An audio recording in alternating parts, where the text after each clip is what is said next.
Lyca production Subaskaran தயாரிப்பில் ஷங்கர் கமல்ஹாசன் கூட்டணியில் Indian 2 வரும் ஜூலை 12 முதல் உலகமெங்கும் திரையரங்கில். Your dream vacation to Sri Lanka starts from rupees 24,999 only with GT Holidays, South India's #1 travel brand. கதிர் வெடித்து பிளந்துவிட கடல் குடித்து சூடாற்ற முதுமை மிகு நிலப்பரப்பில் முதற் பிறப்பு தோன்றிவிட நதி வருமுன் மணல் தருமுன் பதிமதுரை பழம்புரையின் பாண்டியல் கை பார்த்தவளே அன்னை தமிழே உன்னைத்தான் வணங்கி தொடங்குகிறேன்.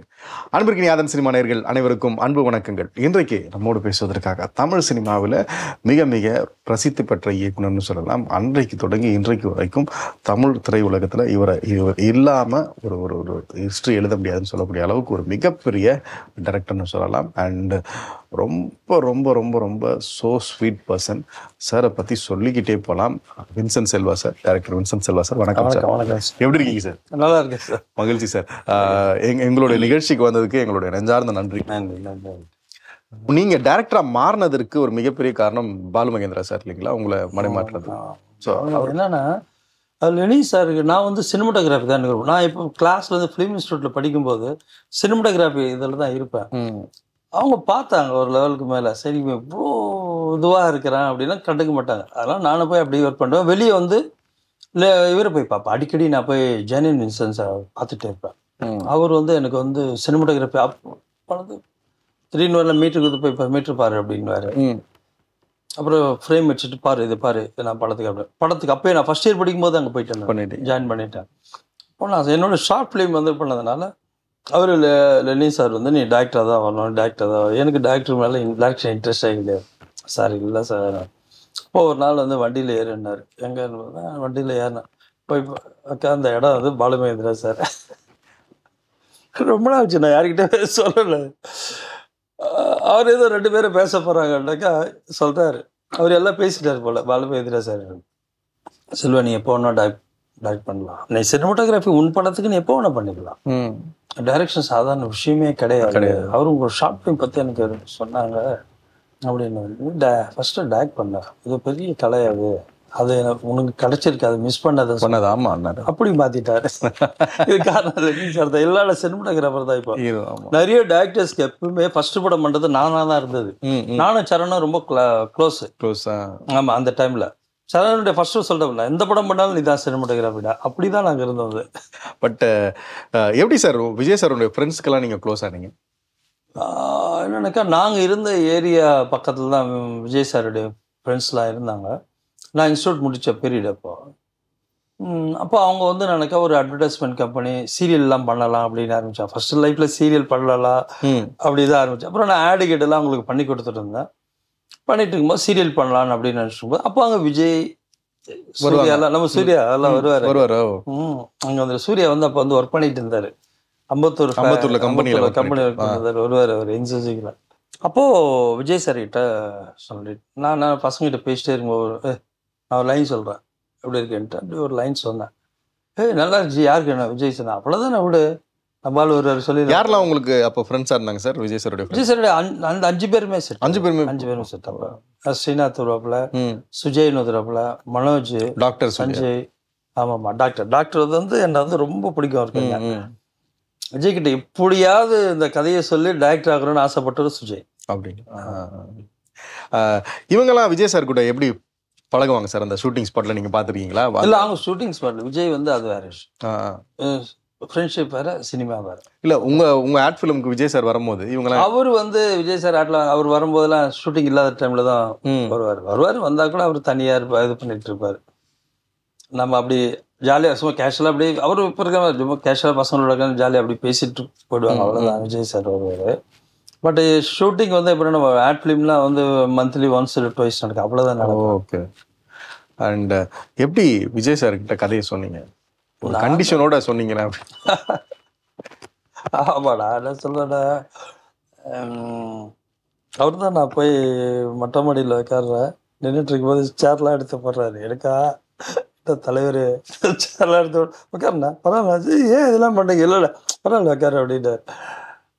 அப்போ நான் சொன்னேன், நான் ஒரு லைன் தான் சொல்கிறேன் சார், ஆனால் அந்த லைன் நான் வந்து இன்டர்வியூவில் இருக்க சொல்லுவேன். அது சொல்லி முடித்த உடனே அது உங்களுக்கு பிடிச்சிருந்தா நான் படம் பண்ணோன்னு சிரிக்கிறாரு.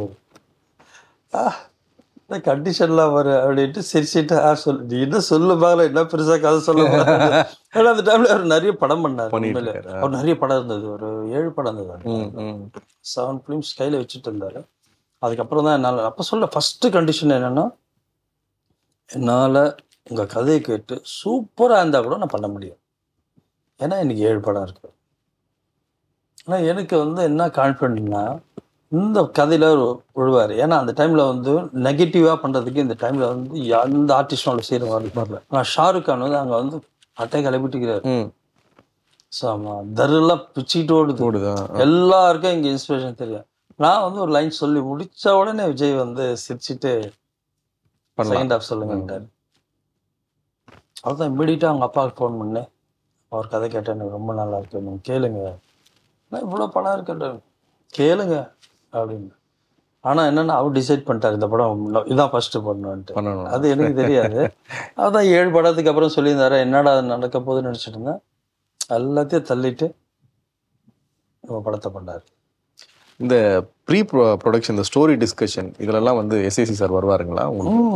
அவருடைய இப்போ என்னன்னா வந்து சார் அவர் சொல்லுவார், உங்கள் டீம் வந்து நீங்கள் பசங்களோட டீம் வந்து டெக்னிக்கலாக ரொம்ப ஸ்ட்ராங்காக இருக்கிறீங்க, அந்த விஷயம்ல ஸ்கிரிப்டும் சொல்கிறீங்க எல்லாம் பண்ணுறீங்க.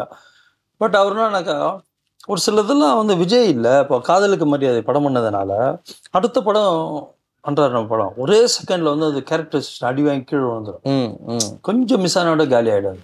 அதனால் வந்து ரொம்ப சார் வந்து கேர் எடுத்துட்டார் இந்த படத்தில். பட் ஹெல்ப்ஃபுல்லாக அவருக்கு என்னன்னாக்கா ஒரு சினிமா எனக்கு என்னன்னாக்கா ப்ரோக்ராமே அவர் தான் போட்டு தருவார். எஸ்ஏசி சார் நீ இன்னைக்கு இவ்வளோ சீன்ஸ் எடுக்கணும், இவ்வளோ பண்ணணும். ஏன்னா ஃபிலிம் இன்ஸ்டியூட்னால இவ்வளோ ப்ராப்ளம் இருக்குன்னு சொல்லுவாங்க எல்லாரும், இவ்வளோ நாள் எடுப்பாங்க அப்படி இப்படின்னு சொல்லுவாங்க.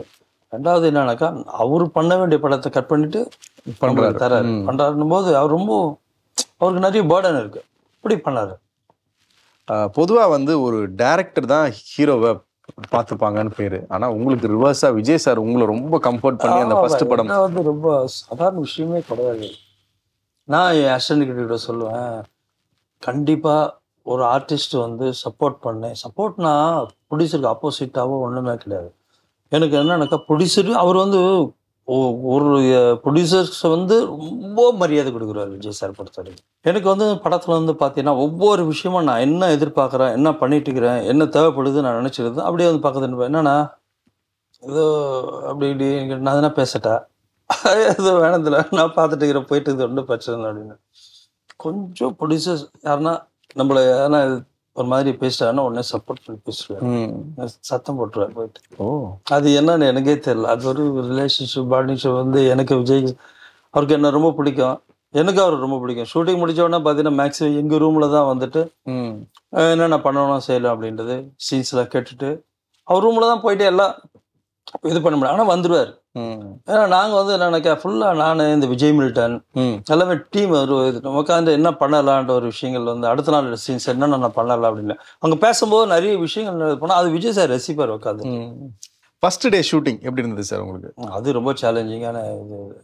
ஏன்னா ஃபர்ஸ்ட் டே என்னன்னாக்கா இந்த பசங்களும் புதுசாக போட்டாச்சு, என்ன பண்ண போகிறான்னு தெரியல அப்படின்ற போது ப்ரோக்ராமில் வந்து பார்த்தீங்கன்னா 5 சீன் கொடுத்தாச்சு, 2 சீன் ஒரு மாண்டேஜ், அவ்வளோத்தையும் ப்ரோக்ராம் போட்டு எனக்கு வந்துடுச்சு.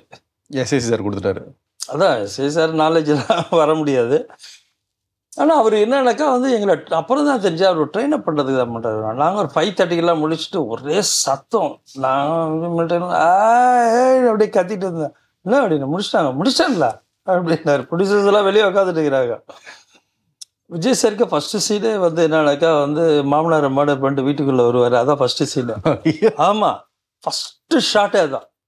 நீங்கள் அந்த கண்டினியூட்டி ஆர்டர் பிரகாரம்லாம் போக மாட்டீங்க? இல்லை நான் அப்படி பண்ணவே என்னன்னா வந்து எப்பயுமே என்ன பண்ணுவேன்னா படத்தில் இதை நான் வந்து எங்கன்னாக்கா நான் வந்து பாலச்சந்தர் சார்கிட்ட தான் கண்டுபிடிச்சேன். அது ஒரு பயங்கரமான டாக்டிஸ். அது ஃபஸ்ட்டு சீன் ஆர்டிஸ்ட்க்கு என்ன பண்ணுவேன்னா ஹெவியான சீன்ஸ் அவங்க கொடுத்து விட்ருவாரு. ஃபுல்லாக வந்து வேறு எதை தாட்டுமே இருக்காது, அதில் உள்ளே போயிடுவாங்க. நான் அவரோட ரகுநாத் ரெட்டியோட நான் இன்ஸ்டியூட் படிக்கும்போது அவர் சாரோட கொஞ்சம் 2 படம் அவரோட ஒர்க் பண்ணியிருந்தேன். அப்போது அவரோட பாலச்சந்தர் சார் என்ன பண்ணுறாருன்றதுக்காக தான் நாங்கள் ஜாயின் பண்ண இந்த விஷயம். அவருடைய டேக் ஃபஸ்ட்டு ஓப்பனிங்கே இப்படி கொடுத்தாச்சுன்னா ஆர்டிஸ்ட் வந்து அதில் ஃபுல்லாக இன்வால்வ் ஆகி நம்மகிட்ட எந்த கேள்வியும் கேட்ட மாட்டோம்ல.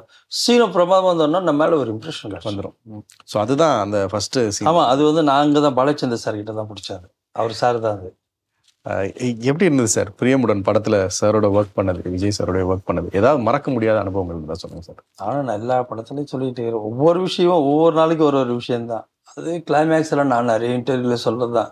கிளைமேக்ஸ் எல்லாம் வந்து விஜய் சார்லாம் வந்து பார்த்தீங்கன்னா நாங்கள் வந்து மார்னிங் 8 to 10 முடிச்சிடணும், 10-11 முடிச்சிடணும். இல்லைன்னா அங்கே வந்து ராஜஸ்தான் ஜெய்சல்மேர் டெசர்ட் சன்னு வந்துடும். அதுக்கப்புறம் ஈவினிங் 4 o'clock அது ஆரம்பிக்கணும். அப்போ அவர் என்னன்னாக்கா வந்து நாங்கள் கேமரா வச்சு என்னென்ன பண்ணோம்னா ஸ்டெடிகேம் ஷாட். அது ஆக்சுவலாக ஸ்டெடிகேம் ஷாட் வைக்கும் போது பார்த்தீங்கன்னா மூமெண்ட்டுக்கு ஏற்ற மாதிரி ஆர்டிஸ்ட் அங்கே ஒன்று வரணும். அப்போ வந்து என்னன்னாக்கா டிஜிட்டல் கிடையாது, ஃபிலிம் வேறு. 400 feet மேலே ஃபுட்டேஜ். அது நாங்கள் பெரிய மேக்சினில் தான் ஷூட் பண்ண வேண்டிய சுச்சுவேஷன். அது வந்து சீன்ஸ் வந்து என்னக்கா அந்த பீட்டில் நாங்கள் வச்சது என்னக்கா ஸ்டெடிகேம் டோட்டலாக. ஏன்னா ஜெய்சல்மேரில் வந்து மணல் இருக்கும், ட்ராலி போட முடியாது, கிரெயின்லாம் போட முடியாது. அப்போது வந்து பார்த்துட்டேன், எங்களுக்கு முன்னாடியே அவர் போயிட்டார். அங்கே போயிட்டு வந்து சார் வந்து விஜய் வந்து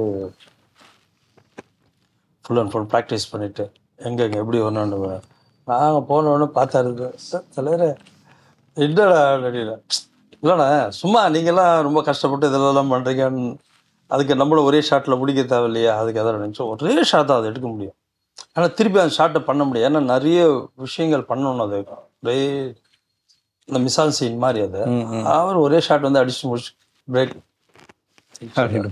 பிரேக் பண்ணி போய் சாப்பிட ஆரம்பிச்சிட்டு எல்லாரும்.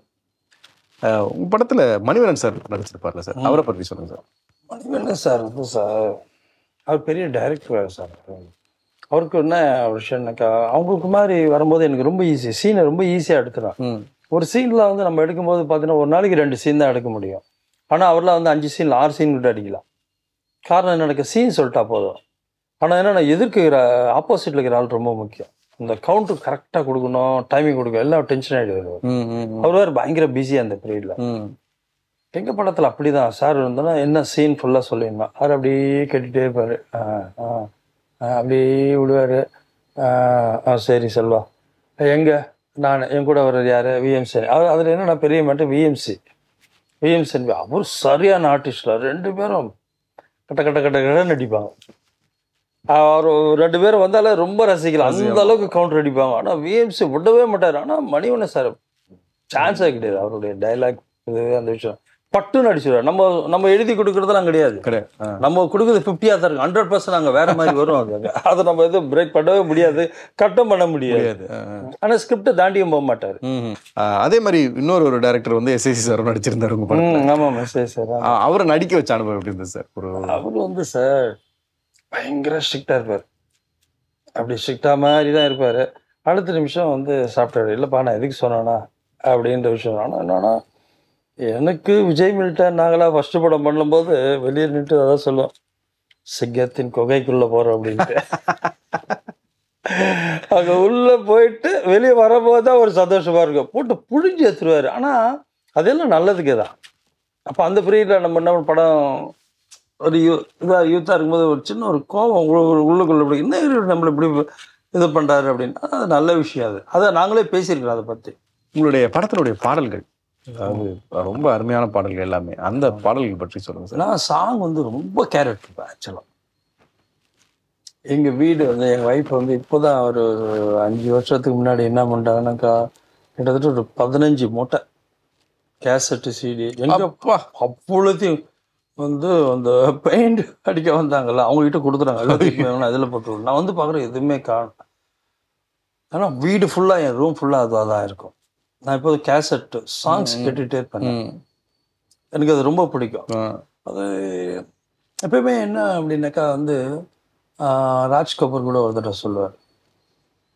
அவர் வந்து என்ன பண்ணுவாரா வந்து ஏன்னா ரொம்ப ராஜ் கபூர் சார் ஃபேன் வேறு. அந்த பீரியட் அவருடைய சாங்ஸ் இன்ஸ்பயர் பண்ணிலாம் நிறைய நம்ம படத்துக்காக இது பண்ணுவார். ஒரு சீன்ஸ் எடுக்க போகிறதுக்கு முன்னாடி என்ன பண்ணலாம், ஷார்ட்லாம் வச்சுட்டு வந்து ஒரு நல்ல சாங் கேட்டுட்டு தான் போய் ஷார்ட் எடுப்பேன்னாரு. அதேமாதிரி நான் என்ன பண்ணுவேன்னாக்கா ஒரு சீன் அன்றைக்கி எடுக்கிறேன்னாக்கா ஒரு முக்கியமான சீன் நம்ம படத்தில் எடுக்க போகிறோம் அப்படின்னாக்கா நான் வந்து ஒன்றும் இல்லை, அந்த இரணியன் படம் எடுக்கிறேன், மூவி எடுத்துகிட்டு இருக்குது. இரணியன் பண்ணும்போது டெய்லி நான் வந்து 7 சாமுராய் பார்ப்பேன். டெய்லி சம்சாராய் படத்தை நான் வச்சுருப்பேன். அந்த விசிடி டிவிடி நான் டைரெக்டாக அங்கேருந்து வர வச்சேன். எனக்கு வந்தது அதை வச்சுட்டு அந்த படம் பார்ப்பேன். அந்த படத்தை அப்படியே பார்த்துட்டு அந்த மூடோட தான் நான் போய் ஷார்ட் எடுப்பேன் இரணியன் அப்போ. ஸோ உங்களுடைய படத்தில் பாடல்கள் பூஜாவா பாரதிக்கு கண்ணம்மா இதெல்லாம் பயங்கரமாக இருக்கும். எப்படி எடுத்தீங்க சார்? எப்படி இருந்தது விஜய் சார் கூட பாடல்கள் ஒர்க் பண்ணும்போது? அதான் சொல்கிறேன். அவர் விஜய் சாருக்கே வந்து ரொம்ப இவங்க கூட ஒர்க் பண்ணுறது ஒரு டிஃப்ரெண்ட்டாக இருக்குன்னு ஒர்க் பண்ணார். உண்மையில என்னன்னாக்கா நாங்கள் வந்து என்ன பண்ணோம்னாக்கா சீனியே வந்து அந்த டைமில் நான் வந்து என்னன்னாக்கா ஸ்டடி கேமில் தான் கம்போஸ் பண்ணேன் பிரியமுடனில். ஆமாம், எனக்கு வந்து மூவ்மெண்ட் பிடிக்கும் எப்பயுமே. நான் ஸ்டார்டிங்கே அந்த ஷாட்டுமே எடுக்க மாட்டேன். ரகுவர சார் கூட சொல்லுவார், அவர் சுருட்டு அடிப்பார் இரணியில், அதுக்கு நான் கிரெயின் போட்டேன். சுருட்டடி கிரெயின். அவரு வந்து என்ன கேள்வியெல்லாம் கேட்க மாட்டாரு. வரேன் ஷார்ட்டு என்ன உட்காரேன் அப்படின்னு பார்ப்பாரு, எங்க கிரெயினா அப்படின்னு. அவருக்கு தெரியும் என்னென்ன அப்படின்றது. ஷார்ட்டினுடைய பியூட்டி ஒன்று தெரியாது, அதுல இருக்கு, அதுல ஒரு சீக்ரெட் இருக்கு, அவருக்கு தெரியும். அப்போ ஸ்டடி கேம்ல எடுக்கிறது வந்து பார்த்தீங்கன்னா அப்போதான் எஸ்எஸ்சி சார் சொன்னார், இப்படிலாம் எடுக்கிறது நான் 10 நாள்ல படத்தை முடிச்சிருப்பேன்ப்பா அப்படின்னாரு ஸ்டடி கேம்ல. படத்தினுடைய பாடல் பதிவுகள் எப்படி இருந்தது சார்? அதை பத்தி சொல்லுங்க சார். சாங் ரெக்கார்டிங் வந்து தேவா சார் வந்து, ஏன்னா அவருக்கு வந்து இந்த பிரியமுடன் ஆட்டம் இரணியன் ரொம்ப சேலஞ்சிங்கான மூவியா அவருக்கு இருந்தது சொல்லுவார். அவரு என்ன சொல்லுவாருனாக்கா, உங்களை மாதிரி டைரக்டர்ஸ் வராங்கனாக்கா மண்டே தான் வைப்பாரு எங்களுக்கு கம்போசிங். இந்த சண்டே வந்து என்னன்னாக்கா வின்சென்ட் சொல்லுவார், நாளைக்கு வராப்புல இப்படிலாம் கேட்பாரு, இந்த டேஸ்ட்ல இருக்காரு அப்படின்ட்டு அவர் ஒர்க் பண்ணிட்டு தான் வருவார். வேற விஷயம். ஆனா என்னன்னாக்கா தேவா சார் வந்தாங்கனாக்கா வருவாரு, டே டியூன் கம்போஸ் பண்ணிட்டே இருப்பாரு. ஒரு காஃபி சாப்பிடலாமன்னாரு. காஃபி சாப்பிட்டு வந்த உடனே வித்தின் 45 minutes கிடையாது, அந்த 1 hourக்குள்ள வந்து சாங் கம்போசிங் முடிஞ்சிடும்ப்பா. எப்பேற்பட்ட சுச்சுவேஷன் கொடுத்தாலும் அந்த 1 hourல வந்து கொடுத்துருவாரு. ஆனால் என் லைஃப்பில் வந்து நான் வந்து ரொம்ப மிரண்டு போன ஒரு விஷயம் வந்து தேவா சார் கிட்ட, எப்படி அதை அவர்கிட்ட ஒரு பெரிய கிஃப்ட் அது. எப்படி இருந்தது சார் பிரியமுடன் ரிலீஸ் ஆகி எப்படி இருந்தது அந்த வரவேற்பு? ரொம்ப பயந்தேன். இங்கே எல்லாருக்கும் ரொம்ப பயந்துட்டு இருந்தேன். ஆனால் நான் பயப்படவே இல்லை. ஏன்னா விஜய் சார் வந்து ரொம்ப கான்ஃபிடென்ட்டாக இருந்தார். இத்தனைக்கும் அதில் வந்து இந்த படத்தில் நிறைய மேட்டு தான், கிட்டத்தட்ட நிறைய சீன் தூக்கியாச்சு அந்த படத்தை. ஆமாம், எடுத்து வேணான்ட்டு பயந்துட்டாங்க. இந்த கிளைமேக்ஸில் ஒரு பெரிய ப்ராப்ளம் வந்துச்சு. அது வந்து விஜய் சார் வந்து சாகவே கூடாது, நிறைய பேர் பிடிவாதமாக இருந்தாங்க. அப்புறம் திருப்பி ரீஷூட் பண்ணோம் ஆக்சுவலாக அந்த ஷோ. அது தியேட்டரில் வந்து ஆடியன்ஸ் வந்து ஃபஸ்ட்டு ஷாட்டு விஜய் சார் வந்து ஃபஸ்ட்டு ஷாட்டு ஒருத்தனை திருத்திட்டு வருவார்.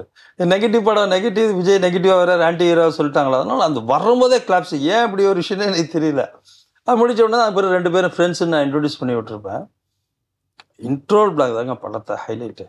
பேரை மாற்றி சொல்லுவார்ல, தியேட்டரில் சரி கிளாப்ஸுங்க. அதுலேருந்து கிளைமேக்ஸ் வரைக்கும் விஜய் பண்ணுற எல்லா ஷார்ட் சீன் கிளாப்ஸ் வந்துட்டே இருக்கும் தியேட்டரில். என்ஜாய் பண்ணாங்க.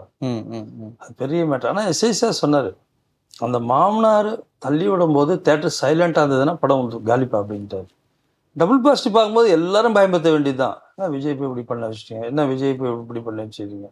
இதுக்காக கிட்டத்தட்ட ஒரு 1000 நிறைய சீன்ஸில் தூக்கி வச்சுவார். அதெல்லாம் வந்தால் வேற மாதிரி இருக்கும். சூப்பராக பண்ணியிருப்பார். உண்மையில சூப்பராக பண்ணியிருப்பார் விஜய் சார். அண்ட் எப்படி இருந்தது சார் மக்கள்கிட்ட வரவேற்பு? 2 படம் ரிலீஸ் ஆன பிறகு எப்படி? பெரிய மேட்டர் தானே. உங்களுக்கு யாரெல்லாம் வாழ்த்து சொன்னாங்க சார் இந்த படம்? எல்லாருமே. இப்போ அதில் வந்து பார்த்தீங்கன்னா எனக்கு வந்து இப்போ பார்த்தீங்கன்னா வந்து ஓசமின்னு ஒரு டைரக்டர் தான் சொன்னாப்புல. அவர் சொன்னார், சங்கர் சார் கூட வந்து படம் பார்த்துட்டு போய் சொல்லியிருக்காரு, அசிஸ்டன்ஸ் கிட்ட போயிட்டு படத்தை போய் பாருங்க எல்லாரும், டெக்னிக்கலாக ஒரு பையன் வந்திருக்காரு, நல்லா பண்ணிக்கிறாரு. எல்லா நிறைய டைரக்டர்ஸ் பண்ணால் அது பர்டிகுலராக வந்து சேரன் ஒரு இன்டர்வியூவில் வந்து என்னை பற்றி நிறைய பேசிட்டு இருந்திருக்காரு. ஆமாம். அப்புறம் நானே போய் பார்த்த உடனே பார்த்தீங்கன்னா ரொம்ப பிடிச்சிருக்குப்பா அந்த படம். எனக்கு கூட ஒரு ஆர்டிஸ்ட் ஃபோன் பண்ணி ஒரே சண்டை போட்டார். பென்னர்னு ஒரு படம் வந்திருக்கு, ஃப்ரெண்ட்ஷிப் பற்றி இப்படிலாம் எடுத்துருக்காங்க, இதை கட் பண்ணால் வேறு சார். சார் லவ்வுக்காக ஒருத்தர் என்னென்ன பண்ணுற கான்செப்ட் சார், நீங்கள் அதை வந்து அது வேற இது வேற அப்படின்னு சண்டைலாம் நடந்திருக்கு. அண்ட் விஜய் சார் என்ன சொன்னார் படம் ஃபுல்லாக ரிலீஸ் ஆன பிறகு? விஜய் சார் அண்ட் எஸ்எஸ்சி சாரோடைய கமெண்ட் என்ன? அவர் விஜய் சார் படம் ரொம்ப பிடிச்சிச்சு. முடிச்ச உடனே என்கிட்ட சொன்னவர் தான், அடுத்த ரெடி பண்ணுங்க அப்படி, அடுத்து ரெடி பண்ணிட்டுங்களேன் கதை ஸ்கிரிப்ட் பண்ணலாம் அப்படின்ட்டு.